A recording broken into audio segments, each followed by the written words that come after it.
بسم اللہ الرحمن الرحیم۔ گھر میں داخل ہونے کی دعا۔ حضرت ابو مالک الشعری رضی اللہ عنہ سے روایت ہے کہ حضور رسول مقبول صلی اللہ علیہ وآلہ وسلم نے فرمایا، جب کوئی شخص گھر میں داخل ہو تو یہ دعا پڑھے: اللہم انی اسألوک خیر المولجی و خیر المخرجی، بسم اللہ ولجنا و علی اللہ ربنا توکلنا۔ اے اللہ، میں تجھ سے گھر میں داخل ہونے سے نکلنے کی بہتری طلب کرتا ہوں۔ اللہ تعالیٰ کا نام لے کر ہم داخل ہوتے ہیں اور اللہ پر ہم بھروسہ کرتے ہیں۔ گھر سے نکلنے کی دعائیں۔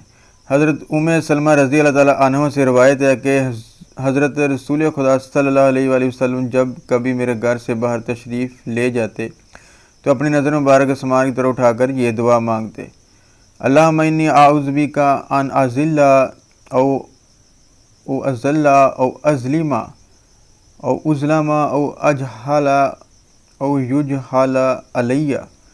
الہی، میں تیری پناہ چاہتا ہوں اس سے کہ گمراہ ہو جاؤں یا کوئی مجھے گمراہ کر دے، یا کسی پر ظلم کروں یا کوئی مجھ پر ظلم کرے، یا میں سختی کروں یا کوئی شخص میرے ساتھ سختی اور جہالت سے پیش آئے۔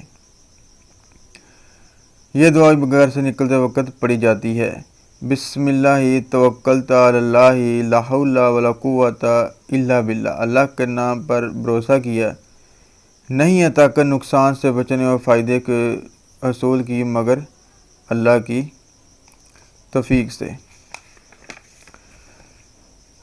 دین و دنیا کی بھلائی۔ حضرت انس رضی اللہ عنہ سے روایت ہے کہ اکثر رسول صلی اللہ علیہ وآلہ وسلم کی زبان سے یہ دعا ہوا کرتی تھی: ربنا آتنا فی الدنیا حسنۃ وفی الآخرۃ حسنۃ وقنا عذاب النار۔